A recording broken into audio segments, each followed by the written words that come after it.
Bonjour tout le monde. Alors aujourd'hui, on va parler de comment vous pouvez faire plus de ventes. On va parler de comment vous pouvez optimiser vos landing pages, c'est-à-dire votre site internet ou le site internet où les gens tombent après être tombés sur une publicité et comment mieux comprendre le consommateur et créer une stratégie qui vraiment suit son raisonnement logique. Alors, tout ça vient d'une formule qui est celle-ci. Cette formule vient d'une entreprise qui s'appelle Meclab. MECLABS. D'ailleurs, je vous recommande vivement tous leurs articles de recherche. C'est la première université, c'est le premier centre de recherche, pardon, qui cherche à comprendre pourquoi les gens disent oui et comment ils ont essayé de comprendre ça. Tout simplement en faisant des split tests. Des split tests, c'est-à-dire tu envoies la moitié du trafic vers une page et la moitié du trafic vers une page différente qui a une variable différente afin de tester cette variable, afin de mieux optimiser. Et grâce en faisant tout cela, ils ont pu générer 1,2 million de dollars qu'ils ont réintégrés dans la recherche. Et tout ça leur a amené à cette formule. C est égal à 4M plus 3V plus 2 entre parenthèses I moins F moins 2A. Je vais expliquer chacune de ces variables et comment les optimiser. Mais tout d'abord, il faut se rappeler que ceci n'est pas une équation que vous devez calculer, mais c'est tout simplement une équation holistique, c'est-à-dire une formule holistique qui vous permettra de mieux comprendre les choses et de faciliter la réflexion. Donc c'est une formule holistique de conversion sur le net. Quand je dis conversion, c'est n'importe quelle conversion que vous souhaitez faire. Que ce soit que le consommateur remplisse un formulaire, achète un produit, rajoute une information au panier, se connecte à un webinar ou n'importe quelle de ces informations, de ces actions. C est égal à 4M plus 3V plus 2I moins F moins 2A. On commence. C. Le C, comme j'ai dit, c'est la conversion. C'est tout ce que vous voulez. L'achat, le remplir un webinar, télécharger un e-book gratuit, toute action, toute action que vous voulez que le consommateur fasse. C'est l'action désirée par vous. D'accord? Ensuite, Ensuite, on a la variable la plus importante. Regardez, elle est de coefficient 4. 4 fois n, c'est 4 fois la motivation. Ça implique que c'est la plus importante. Malheureusement, on n'a aucun ou si ce n'est peu de contrôle dessus par le marketeur. Je m'explique. La motivation est quelque chose d'interne au consommateur. Si quelqu'un veut acheter euh, une voiture, c'est que lui, il veut acheter une voiture. Et toi, ton rôle en tant que marketeur, c'est de le pousser à te choisir toi. Ça veut dire qu'il a un désir, mais ton rôle, c'est de le pousser vers ta propre entreprise. D'accord? Pourquoi je dis peu de contrôle dessus? Parce que le marketeur aussi doit comprendre sa cible, ses personas, les personas, c'est-à-dire entre guillemets les cibles, et doit savoir les targeter, il doit savoir les cibler pour, pour toucher les personnes qui sont le plus motivées à faire l'action désirée. D'accord? Donc c'est la seule variable que l'on ne peut avoir, auquel on n'a aucun, si ce n'est peu de contrôle. Mais le meilleur reste à venir. Ensuite, on a 3V. 3 fois la proposition de valeur, c'est la valeur.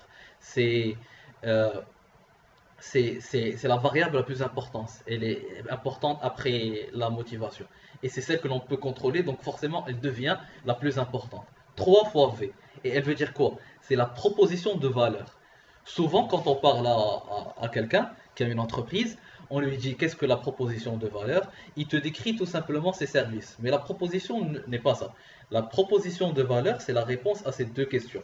La première, c'est qu'est-ce que pourquoi je suis ici? Pourquoi je suis sur cette base? Qu'est-ce que j'ai à faire ici? Ou plutôt, parce qu'on voit on doit toujours se mettre dans la peau du consommateur, qu'est-ce que j'ai à gagner en étant sur cette page? Alors, ou qu'est-ce que j'ai à gagner en collaborant avec cette entreprise, par exemple? La deuxième question, c'est pourquoi je dois te choisir toi et non ta compétition. Vous avez compris? Ça veut dire quels sont les attributs qui sont importants. Qu'est-ce qui te différencie de ta concurrence? Et vous savez, vous pouvez avoir trois variables, par exemple, trois variables qui sont trois propositions de valeur qui sont exactement les mêmes que vos concurrents, c'est-à-dire que vous offrez le même niveau de service client, le même, je sais pas moi, le même niveau de service client, vous avez le même site qui est optimisé, je dis n'importe quoi. meilleur service client, vous avez les mêmes produits, les mêmes prix, mais vous avez une seule variable qui est plus intéressante que vos concurrents. Par exemple, vous, la livraison, vous l'excellez, vous livrez entre, pendant en seulement 2 heures. Et d'ailleurs, c'est une proposition de valeur qui avait très bien marché pour Domino's Pizza. Personne ne, dans le temps, c'était je pense aux années 1980-1990, personne ne garantissait aux consommateurs que la pizza allait venir en seulement 30 minutes. Ben, Domino's Pizza, ils ont utilisé ça comme proposition de valeur. Ils ont certes, entre guillemets, la même pizza que tous les autres, mais eux, tu es sûr qu'ils vont te livrer en 30 minutes, sinon tu vas prendre la pizza et tu ne vas pas payer. Et ça a explosé leur chiffre d'affaires. D'accord? Donc toujours, ça c'est une variable que vous devez connaître. C'est quoi votre proposition de valeur? Qu'est-ce que vous avez à offrir aux clients?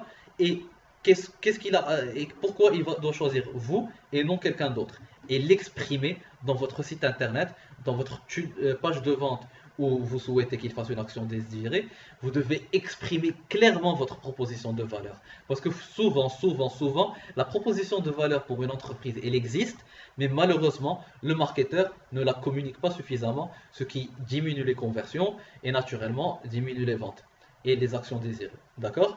La prochaine étape, qui est tout aussi importante, avec un coefficient de 2, c'est ce petit combat entre le I et le F. C'est 2 entre parenthèses I moins F. I, c'est incentive, c'est l'incitation.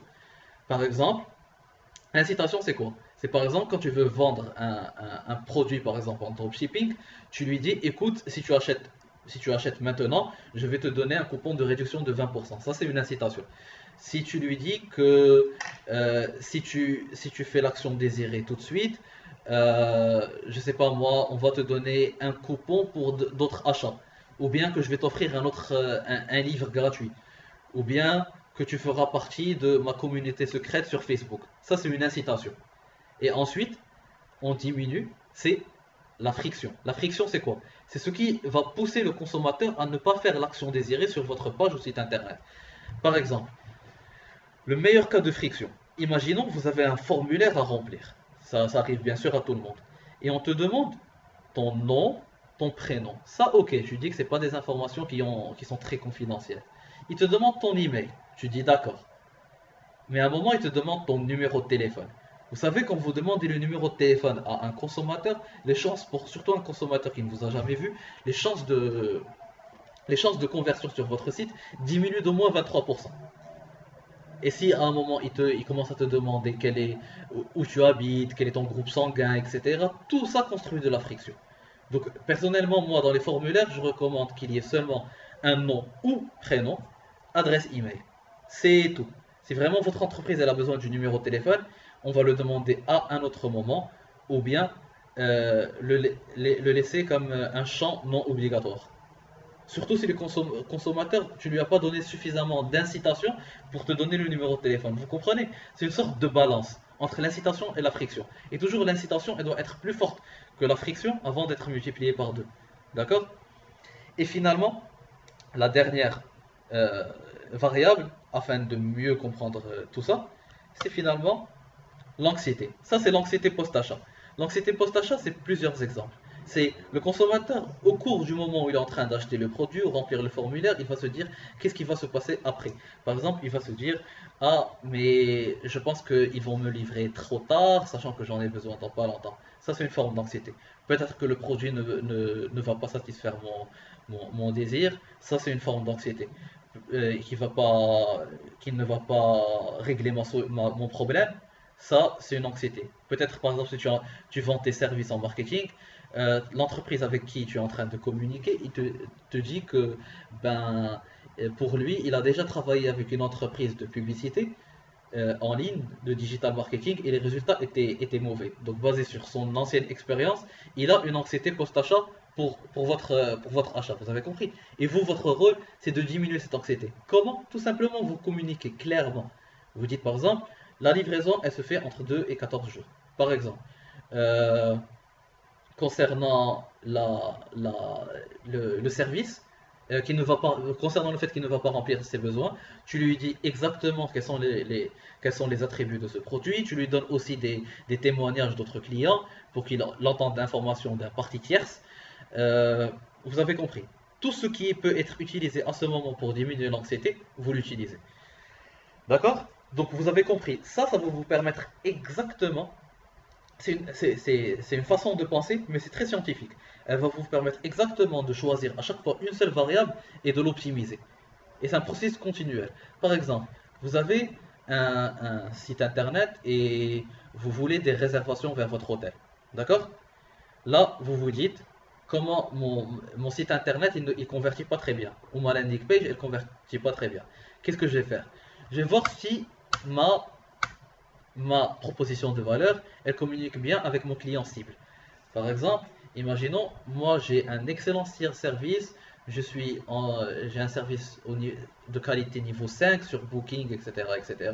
Et aussi, j'offre des services particuliers. Je dirais pas ce que c'est. Mais malheureusement, je ne communique pas sur ces services particuliers et sur ces 5 étoiles qui me différencient de ma compétition. Ça, c'est un très bon message que l'on peut utiliser afin d'améliorer la proposition de valeur qui est perçue par le client le moment où il fait sa décision. Donc, il a plus de chances de faire une réservation sur votre hôtel et non chez quelqu'un d'autre. Vous avez compris? Aussi, maintenant, vous avez optimisé votre proposition de valeur. Elle est suffisamment bien, les taux de conversion ont augmenté. Tu vas te dire, ok, je vais essayer une autre variable. Peut-être qu'il y a trop de friction dans mon site. Peut-être que mon site il est trop chargé. Il y a trop d'images, il y a trop de photos, il y a trop de JavaScript, il est trop chargé. Je vais essayer de faire un petit test entre cette page chargée et une autre page qui est à format simpliste et voir laquelle va marcher le plus. D'accord? Et vous découvrez que la page qui est simpliste, c'est celle qui marche le plus. Ben voilà, vous avez un gagnant et votre taux de conversion augmente. Mais imaginons qu'au lieu de jouer sur la friction, vous jouez sur l'incitation. Vous leur dites, pour chaque 7 jours que vous réservez chez nous, vous avez 2 jours gratuits ou bien un hammam, un spa, un massage, tout ce que vous voulez. L'incitation a augmenté. Donc elle a gagné sur la friction. Vous l'emportez encore, les conversions ont augmenté.